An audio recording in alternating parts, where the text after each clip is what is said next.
Isa pong maganda at pinagpalang araw sa ating lahat mga kapatid. Pinupuri ko po ang ating Diyos na buhay dahil po sa kanyang katapatan at kabutihan sa ating lahat. Araw-araw po pinagpapala niya tayo. Araw-araw po ibinibigay niya ang lahat ng mga pangangailangan natin. Kaya nga po walang nagkukulang sa atin. Amen po ba doon? Kaya marapat lamang talagang itaas natin ang kanyang dakilang pangalan. Papurihan po natin siya. Luwalhatiin ang pangalan niya. At siya po'y ating iluklok sa kanyang trono. At siya po'y sambahin natin sa Espiritu at katotohanan. Tunay nga pong siya'y tapat at dakila sa atin. Purihin ang Diyos na buhay. Ganon din po, pinupuri ko po ang Blessed Holy Spirit. Sapagkat siya po yung araw-araw na sumasama sa atin. Araw-araw pong gumagabay sa atin. Araw-araw na nagtuturo po sa atin. Salamat sa Kanya sapagkat siya rin po yung nagbibigay sa atin ng pag-asa. Siya rin po yung nagbibigay sa atin ng kapayapaan at ng kagalakan sa ating mga puso. Kahit na po tayo nasa gitna ng napakatinding pagsubok na ito. Siyempre pa po, pinupuri ko din po ang ating Panginoon at tagapagligtas na si Jesus. Sapagkat kung hindi po dahil sa kanyang ginawa sa cross of Calvary, kung hindi dahil sa pag-ibig niya sa atin, tayo po'y tsak na pa-impyerno. Tsak na wala po tayong mararating, kapatid, kung hindi ang kapahamakan. So salamat talaga at pinupuri ko ang ating Panginoong Jesucristo. At kapatid, gusto rin kitang pasalamatan sapagkat hindi ka nagsasawa na ako'y papasukin sa inyong tahanan at naibahagi ko sa iyo ang mabuting balita ng ating Panginoon. Nagpapasalamat ako sapagkat nandoon talaga yung kagalakan mong masyaran ka ng salita ng ating Panginoon. Ang hangarin ko lang po sana, ito'y talagang ipamuhay din natin, and at the same time po, kung mapagpala ka ng video na ito, i-share mo rin ito sa iyong mga kaibigan para mas marami pa tayong maabot ng mga tao na nangangailangan sa panahong ito ng encouragement. Naniniwala din ako na natutuwa ang ating Diyos na nakikita tayo na nandudun yung hangarin natin na matuto sa Kanyang salita. At naniniwala kong natutuwa siya sapagkat nakikita niya na inilalapit natin ang ating mga sarili sa Kanya, na gusto pa nating lalong mapaganda ang relationship natin sa ating Diyos. Kaya maraming salamat sa iyo. At kapatid, alam naman natin na ang mundo ngayon na ginagalawan natin ay talagang balot na ng takot. Ang reason, kasi hanggang sa ngayon, hindi pa rin nadidiscover itong antidote para o laban sa COVID-19. At sa ngayon nga po, more than 230,000 na katao na ang pinatay ng disease na ito worldwide. Napakarami na pong bansa ang talagang naka-lockdown. So gumagapang na po at patuloy na naghahasik ng lagim itong takot na ito. Lumalaganap na ang takot sa buong mundo. Ito ang dahilan, itong takot na ito, kung bakit na-extend itong ating community quarantine sa bansa natin. Dahil natatakot ang government natin na baka lumalap ang sitwasyon, marami pa ang mahawa, at baka lalo pang dumami ang mamatay. Takot po yun. Nabasa ko nga po sa Facebook, yung patungkol sa takot, na noon ang nanay, pag nagkasakit daw po ang anak, ay talagang natatakot ang nanay at naaalarma. Pero ngayon, pag nagkasakit ka, buong barangay natatakot at naaalarma kasi baka mahawaan mo. So makikita po natin talaga rito yung kapangyarihan nitong takot, itong fear. And I would like to remind you that fear actually is a spirit. Di ba? At gusto kong sabihin sa inyo, meron pong kapangyarihan itong fear na mag-paralyze. Hindi lang mag-paralyze ng isang katao o group of people o isang community. Pero meron po siyang power na i-paralyze maging ang isa pong town, ang isang city, isang province o isang bansa. Pero dito po ako labis na nagulat. Meron pala siyang kapangyarihan na i-paralyze ang buong mundo. At ito po yung nararanasan natin sa ngayon. Our world is being paralyzed. Bagsak po ang mga ekonomiya eh. Di ba? Naka-shutdown ang mga malalaking mga organizations o mga business establishments. Because of what? Because of fear. So malaki talagang nagagawa ng takot. Actually, nagkaroon nga po ng pag-aaral. At ayon sa pag-aaral, napakarami po talagang kinakatakutan ng tao. Ang number one po dyan, actually, yung fear to speak in public o yung takot na makapagsalita sa harapan ng maraming tao. Kasama rin po dyan yung takot sa kamatayan. Kasama rin po dyan yung takot din na ma-reject, yung takot din na mag-fail, yung takot po actually na mapag-isa. May nabasa rin nga po ako, ang sabi niya ganito gusto ko sanang mag-isa, kaya lang wala akong kasama. So, ibig sabihin, nandun pa rin talaga yung takot, di ba? Takot siya na mapag-isa po siya. May takot po sa dilim. May takot din po sa tubig, kaya hindi po sila naniligo eh. Meron din pong takot actually sa mataas na bagay o lugar. May takot po na sumakay ng eroplano, may takot po na sumakay ng bangka o kaya ng barko. Samot-sari po yung kinakatakutan ng mga tao. May takot nga po sa ipis eh, may takot sa bulate eh, may takot sa ahas, may takot sa daga, at iba't iba pa. Yung iba po, takot na baka hindi na makapag-asawa. Yung iba naman nakapag-asawa, takot naman sa asawa. Kaya ang tawag nga po sa kanila ay takusa. So marami pong kinakatakutan ng tao. So ang tanong ngayon ay ganito, dinesign ba talaga ng Diyos na ang tao ay magkaroon ng takot? Kasama ba talaga sa plano ng Diyos, disenyo ng Diyos na tayo ay mamuhay na meron takot? Kapatid, ang sagot dyan, hindi niya dinesign yun. Ang dinesign talaga ng Diyos originally ay ang tao magkaroon ng faith o pananampalataya o pananalig. Nakapasok lang po itong takot na ito o itong fear na ito nang suwayin nitong si Adam ang utos ng ating Diyos na huwag kakain ng bunga mula dun sa puno na nagbibigay ng kaalaman sa mabuti at masama. Yun ang bilin ng Diyos sa kanya. Pero bago po yun, gusto ko po sanang unawain ito na napakaganda ng relationship ng Diyos sa tao kay Adam. Well-bonded po sila. Maganda ang fellowship nila. Sila po'y very close sa isa't isa. Very intimate po talaga yung relationship nila. Masasabi po natin talagang perfect yung relationship nila. Pero nasira pong lahat yun nung nag-disobey. Nung sumuway nga po itong si Adam sa bilin ng Diyos. Sapagkat ang unang-una niyang reaksyon ay kakaiba na nung siya po ay hinanap at tinawag ng Panginoon, Adam, Adam, where are you? Gusto ko po sanang sabihin to sa inyo ngayon na alam ng Diyos kung nasaan naroon si Adam nung hinanap niya si Adam, because God knows everything. Wala kang maililingid sa Kanya. May isisikreto sa Kanya. Alam din natin na God is omnipresent. Siya po'y nasa lahat ng lugar. So kung saan naroon si Adam, sa Kanyang pagtatago, nandudun din actually ang ating Diyos. Pero ang point ng Lord kung bakit niya po hinanap o tinawag itong si Adam, ay dahil gusto talaga ng Panginoon, bigyan pa rin ng pagkakataon itong si Adam na masaliksik niya ang kanyang puso at makita niya ang kanyang nagawang pagkakasala at lumapit siya sa Lord at humingi siya ng tawad. Pero kabaligtaran po ang ginawa nitong si Adam. Ang ginawa niya po, siya po ay nagtago. Ito po'y mababasa natin sa aklat po ng Genesis chapter 3 verse 10. Nung tinawag mo po siya ng Panginoon, Adam, Adam, where are you? Ang sagot po ni Adam, I heard your voice, I was afraid, I hid myself. O sa Tagalog po, narinig ko ang tinig mo doon sa halamanan, natakot ako, nagtago ako. So ang basic instinct ng tao, ang natural na response o reaction ng tao pag siya ay nagkasala, actually ay magkaroon ng takot at magtago. Naalala ko po nung ako ay 10 to 12 years old, naglalaro po kami ng habulan ng aking pong mga pinsan. Napadaan po kami doon po sa halamanan ng aking pong lola. At hindi ko po sinasadyang nasagi yung isang paso na meron pong halaman. Nabasag po yung paso. Ang una pong naisip at reaksyon ko, takot kagad. Kasi kilala ko ang lola ko eh. Tingin pa lang po ng lola ko, takot na ako eh. Alam ko po kung paano mamalo ang lola ko eh. Malasa-lasa, ika nga ng mga Batanggenyo. Masakit mamalo ang aking lola. So nung nakita kong nabasag po yung paso niya, kahit hindi ko po sinasadya, natakot na po ako. At naisip ko kagad na pag nalaman ito ng aking lola, may kalalagyan ako. Mapaparusahan ako, mapapagalitan ako. At ganun nga po ang nangyari. Kasi nung nalaman ng aking lola, hinanap na po ako, narinig ko po, tinatawag yung pangalan ko. Alam niyo kung anong ginawa ko? Agad akong kumaripas ng takbo palabas ng aming gate at ako po ay nagpagabi doon. Talagang hinayaan ko pong sumapit ang gabi bago po ako nagpasyang umuwi.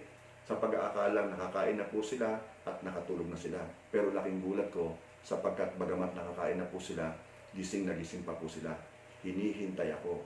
Pero ang ikinagulat ko rin, wala pong nagalit sa akin, walang masamang tingin ng lola ko at hindi po ako nakatikim ng palot. Nalaman ko lang po ang dahilan makalipas ng mga ilang araw nang sabihin sa akin ng aking nanay, natakot po sila sa akin dahil baka raw po ako ay tuluyan ng naglayas. Nag-alala po sila. Pero kapatid, ang point ko ito, pag nakagawa tayo ng kasalanan, ang immediate reaction natin, ang basic instinct ng tao ay matakot, magtago. Naalala niyo po si Moses, di ba? Nung masaksihan niya po yung pagmamaltrato ng isang Egyptian sa kanya pong kababayan na Israelita, anong ginawa ni Moses? Pinagtanggol niya po yung kanyang kababayan. Napatay niya po yung Egyptian. Anong ginawa ni Moses? Tinakpan niya po o tinabunan niya po ng lupa o buhangin po yung kanyang kasalanan, yung Egyptian. Sa pag-aakalang hindi po malalaman ng Paraon, napabalita po sa Paraon. At nabalitaan din ni Moses na nalaman na ng Paraon. Ano naging immediate reaction ni Moses? Aba, di kumalipas din ng takbo. At nagpunta po doon sa disyerto at siya po'y nagtago doon sa loob ng 40 years. Imagine, 40 years siyang nagtago dahil sa kanyang fear na parurusahan siya ng Pharaoh. Takot po yung nagbunsod sa kanya na magtago. Okay? Pasalamat na lang talaga tayo sa Panginoon dahil napakabuti niya. At patuloy niya tayong binibigyan ng second chance. Di ba? Binibigyan niya pa rin tayo ng another na chance. Okay. Kaya tinawag niya si Moses at tinutusan niya si Moses na siyang maglalabas ng Israelita patungo sa Promised Land, galing ng Egypt. So, nakakatuwa ang Panginoon. Ngayon kapatid, mapapansin natin na talagang simula nung magkasala, bumagsak itong si Adam, ayon nga po sa pag-aaral, ayon sa research po, ay ang takot daw pala, lahat ng uri ng takot ito po pala ay nagmula o nag-ugat po sa kaisipan ng tao o sa feeling ng tao na talagang napahiwalay na siya sa Diyos dahil nga po ng mga nagawa niyang kasalanan. Pero sa totoo lamang kapatid, hindi totoo yun. Di ba? Kailangan lang talaga nating magpakumbaba sa harapan ng Panginoon para sa ganun ay ma-reconcile tayo sa Kanya. Kaya maraming takot na pumapasok sa tao because of yung nagawa ni Adam. Kagaya halimbawa po ng yung takot sa future. Di ba? Lalo na po ngayon, pagkatapos ng lockdown na ito, ng quarantine na ito, marami po nag-iisip, may trabaho pa kaya ako mararatnan? Kikita pa kaya ang negosyo ko? Wala nang akong puhunan, naubos na. Makakapasok pa kaya ang mga anak ko, di ba? At kung ano-ano pa pong mga takot ang pumapasok sa isipan ng mga tao. Kaya dapat talaga, kapatid, magiging discerning tayo magiging maingat tayo sa mga pumapasok sa ating isipan. Dahil kung ito ay takot, siguradong hindi ito sa Panginoon at dapat talaga ito ay ika-cast out mo. Okay. So actually po may mga researches talaga na ginagawa ang tao para talaga matuklasan kung ano ba yung pwedeng antidote sa takot. Okay? So, kung iniisip mo kasi na galit talaga ang Lord sa iyo dahil nga sa nagkasala ka sa Kanya, ay may problema ka. Dahil kung may takot ka sa Kanya at takot kang maparusahan niya, paano ka nga naman magkakaroon ng peace of mind yan? Paano ka magkakaroon ng kapanatagan ng kalooban na magiging maayos ang lahat? Paano ka makakalapit sa Panginoon at hihingi ng mga pangangailangan mo, nandudun ang takot mo? Baka nga maparusahan ka lang. Instead na pagpapala, ang sabi nga nila, baka pagpapalo. So, nakikita natin yung nagagawa ng takot. Inilalayo na tayo nito sa ating Diyos, di ba? Ay instead na tayo ay lumapit sa Panginoon, tinatalo kasi ng takot ang ating pananalig. So, tayo ay lumalayo sa Panginoon. Nagtatago talaga tayo. Paano natin actually matatanggap yung mga himala natin o mga kasagutan po sa ating mga prayers kung mayroon po tayong takot? Kaya yung takot, walang nagagawang mabuti yan, kapatid, kaibigan. Now, kung hanggang sa ngayon nga po ay wala pa talagang nadidiscover na antidote po laban dito sa COVID-19, ang tanong din ng iba, meron bang antidote kontra sa takot? Di ba? Ang magandang balita po sa inyo ito, meron. Meron. At ito po'y libre. At ito po'y makikita natin actually sa salita po ng ating Diyos. Kung bubuksan niyo po yung mga Bibles sa 1 John chapter 4 verse 18, mababasa po natin ang mga salitang ganito. Pakinggan niyo pong mabuti. There is no fear in love, but perfect love drives out fear, because fear has to do with punishment. Sa New King James po, ang sinabi doon, there is no fear in love, but perfect love cast out fear. Cast out fear. Sino ba yung kinakast out natin? Di ba yung mga demonyo? Di ba? So, ibig sabihin, ang fear talaga is a spirit na dapat po natin i-cast out. Okay. At dapat po natin i-drive away. Dapat natin itaboy, palayo sa atin. Ngayon, doon po sa second part nitong 1 John 4:18, ang sabi, because fear has to do with punishment. Naalala niyo po yung aking kwento sa inyo? Na nabasa ko po yung paso ng aking lola kahit na hindi sinasadya. Nagkaroon po ako ng fear na baka ako po'y parusahan. Di ba? So, fear has to do with punishment. Yun din po ang naranasan ni Moses. Nagkaroon siya ng takot na parurusahan po siya ng Paraon. Pinatay niya yung Egyptian. Ang kapalit po nun, yung buhay niya din. Di ba? At ganoon din po, naniniwala ako ang naranasan po nitong si Adam, na nung sumuway siya sa kalooban ng Lord at nagkasala po siya sa Panginoon, natakot siya na baka siya iparusahan ng Lord. So ito nagagawa ng fear. Inilalayo tayo nito sa katotohanan. Inilalayo tayo nito sa ating Panginoon. Okay? Ang sabi po, fear has torment sa New King James. Anong ibig sabihin ito? Pag meron kang fear, matotorment ka, matotorture ka, o talagang pahihirapan ka nito. Di ba? Hindi ka makakapag-isip ng maayos. Hindi ka makakapag-decide ng matino. Hindi ka mapapakali. Hindi ka makakatulog.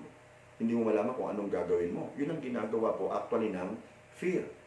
Ngayon, ang sabi po ni Apostol John, perfect love drives out fear. Perfect love drives out fear. So kapatid, ito yung antidote sa fear. Ano yun? Perfect love. Perfect love drives out fear. At sino ang merong perfect love? It is none other than the Lord our God. So perfect yung love niya sa atin, na ayaw niyang tayo ay mahihintakutan. Ayaw na tayo ay babalutin ng takot. Dinadrive niya yung fear away from us at dapat maging matalino po tayo, kapatid. So ang antidote to fear, at ito po yung title natin, Antidote to Fear, is perfect love ng ating Panginoon. Kapatid, pag alam mong talagang love na love ka ng ating Diyos na buhay, at bilang katunayan nga po, ibinigay niya talaga yung kanyang nag-iisang anak na si Jesus para umako ng lahat ng ating mga kasalanan. And the Bible says that God demonstrated His own love for us in this, that while we were yet sinners, Christ died for us. Namatay si Jesus para tubusin tayo sa ating mga kasalanan. Tayo ang dapat na magpako sa krus, tayo ang dapat na maparusahan dahil sa ating mga kasalanan. Pero lahat ng iyon ay inako ni Jesus bilang katunayan, bilang demonstration na talagang iniibig niya po tayo. You see, ibinigay niya si Jesus to take your beatings so you can take His blessings. Siya yung tumanggap ng mga latay, yung mga hambalos para matanggap natin yung mga blessings na nagmumula sa Kanya. Sa madaling salita, wala na talagang lugar dapat sa ating mga anak ng Diyos itong takot na ito. You will not fear anymore pag nalaman mo yung perfect na love ng Lord ay nasa sa iyo. Perfect love drives out fear. Perfect love casts out fear, kapatid. Alam mo, sobra-sobra, lavish, extravagant actually yung pag-ibig ng Diyos sa atin. Nagawa nga po niyang talikuran ang mismo niyang anak na pinakamamahal. Tinalikuran niya, inabandon niya, iniwan niya, finorsake niya ang kanyang anak para mapatunayan lamang niya na mahal niya tayo. Kaya for the first time po, sa history po nitong mag-amang ito, si Jesus at ang Father, for the first time, hindi po natawag ni Jesus ang kanyang ama ng ama nung siya'y nakapako sa krus. When He knew na iniwan na po siya ng kanyang ama. At ang sabi niya, ang sigaw niya, Eli, Eli, lama sabachthani. Nang ibig sabihin po, my God, why have you forsaken me? O Diyos ko, bakit mo ako pinabayaan? You see?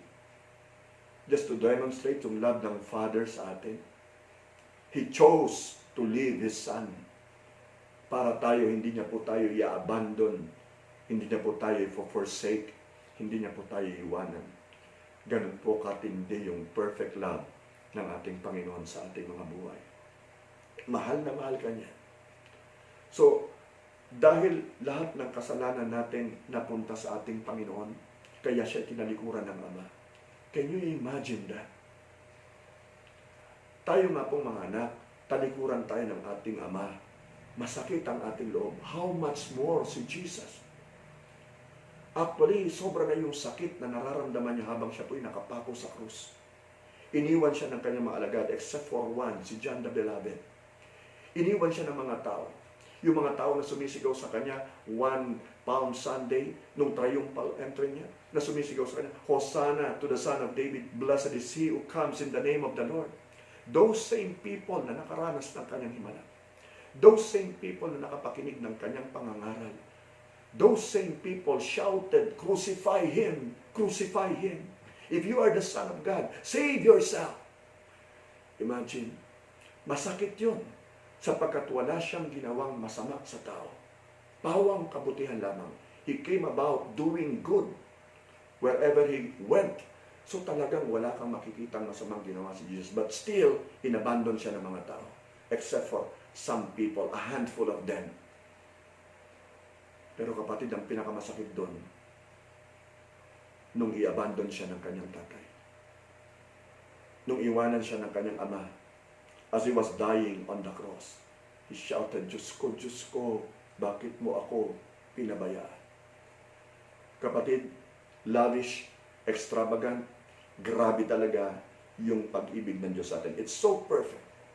Now, tandaan mo itong mabuti. Yung mga pako na nakikita natin na nakabaon sa kamay ni Jesus at yung mga pako nakabaon sa kanyang mga paa, hindi itong mga pakong ito ang nagpanatili sa kanya sa krus. How can those nails hold the one who created all things? How can the cross hold the one who created everything? How can the grave hold the one who is life? Alam niyo kung ano yung nagpanatili kay Jesus sa cross? It was not yung nails. Ito po yung love niya para sa ating lahat. Yung perfect love ng ating Panginoon. God is such a good God. He is such a good Lord. He loves us so much. Ibigay niya mismo ang kanyang buhay. Isinacrifice niya ang kanyang buhay. Nahuhalay siya sa kanyang ama.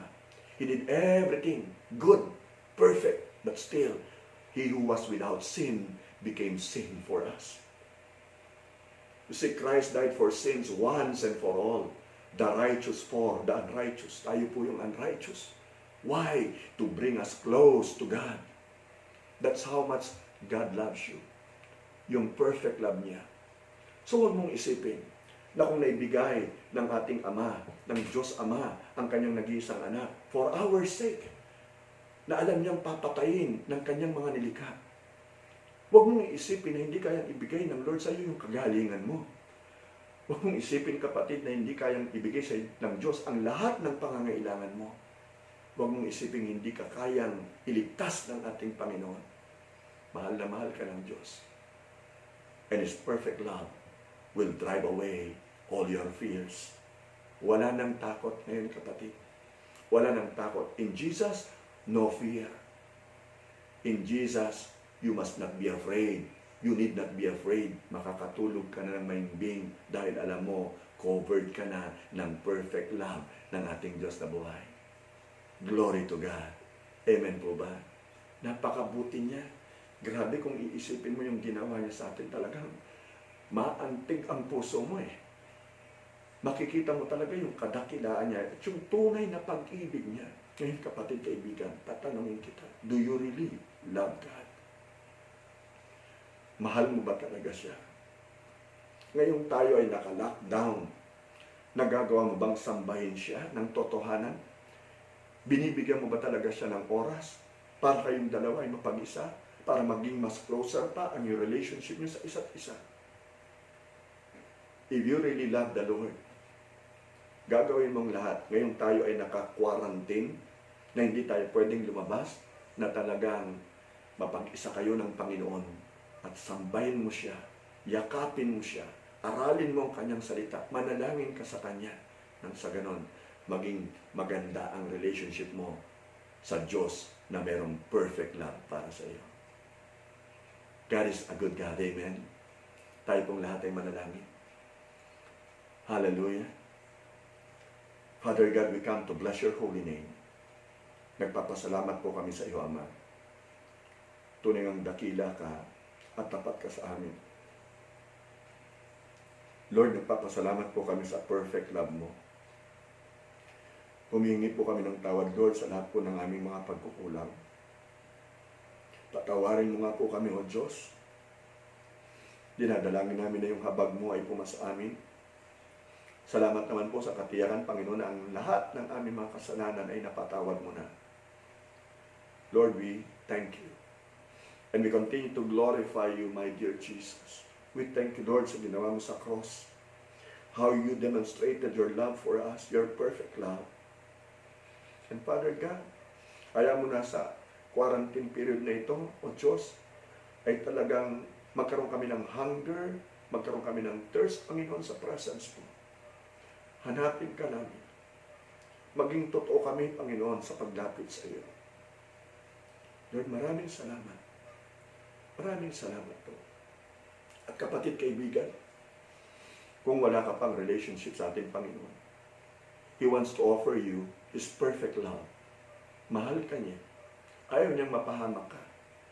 Ayaw niyang magpunta ka sa impyerno. Gusto niya makapiling ka niya sa kanyang kaharian ng walang katapusang panahon, walang hanggang panahon. Now, all you have to do is just accept that you are a sinner and accept that you only have one Savior and His name is Jesus.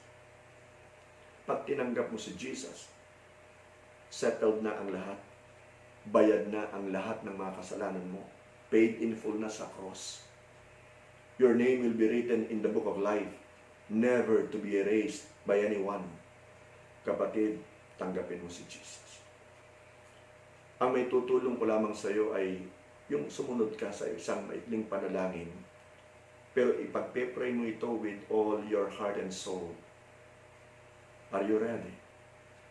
You have nothing to lose, everything to gain if you will do this. This is actually the greatest miracle that can ever happen to you. The miracle of salvation. There is so much rejoicing in heaven kapag ka mayroong isang sinner na nagrepent. Nagagalak ang buong kalangitan. So gusto mo ba magkaroon ng kagalakan sa langit?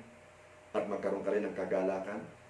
You will have the joy, unspeakable joy, and even the peace that passes all understanding. Kapatid, all you have to do is receive Jesus. Just receive Him with faith in your heart. Kung nais mong tanggapin si Jesus, sige, pwede kang yumuko. Sumunod ka sa isang maikling panalangin ito. Sabihin mo, Panginoong Jesus, salamat sa perfect love mo. Salamat sapagkat minahal mo ako kahit na ako isang makasalanan. Tinatalikuran ko ang aking mga kasalanan at susunod ako sa iyo. Ibinibigay ko ngayon ang aking buong pagkatao, ang aking buhay sa iyo. Ikaw ang maghari, ikaw ang maging Panginoon at tinatanggap kita ngayon bilang aking tagapagligtas. Maraming salamat po sa kapatawaran ng aking mga kasalanan, sa buhay na walang hanggan, at sa karapatang tawaging anak ng Diyos. Salamat din po sapagkat isinulat mo na ang aking pangalan sa aklat ng buhay sa langit. Kapatid, kapag kaya ipinag-pray mo ng tao sa iyong puso, let me congratulate you. Congratulations sapagkat ngayon ay talagang masasabing tunay ka ng anak ng Diyos at ikaw ay member na ng family ng ating Lord. So I would like to advise you this. Basahin mo ang Bible, search the scriptures, and in them you will know the truth, and the truth shall set you free. Basahin mo ang Bible, i-meditate mo ang Bible, mag-memorize ka ng mga verses sa Bible. Ask the Holy Spirit for guidance kung anong revelation niya sa iyo sa mga binabasa mo. And then of course, you pray. Kailangan mong manalangin. Kailangan meron ka talagang open line communication sa ating Diyos. Kailangan laging bukas yan. Huwag mo siyang shut down. Okay? Para nang sa ganun ay maramdaman ng Lord yung pag-ibig din na nagmumula sa iyo, na actually siya rin na nagbigay. And of course, kailangan i-share mo rin yung pananampalataya mo ngayon sa mga kaibigan mong alam mong nangangailangan din ng kaligtasan ng perfect love ng ating Panginoon.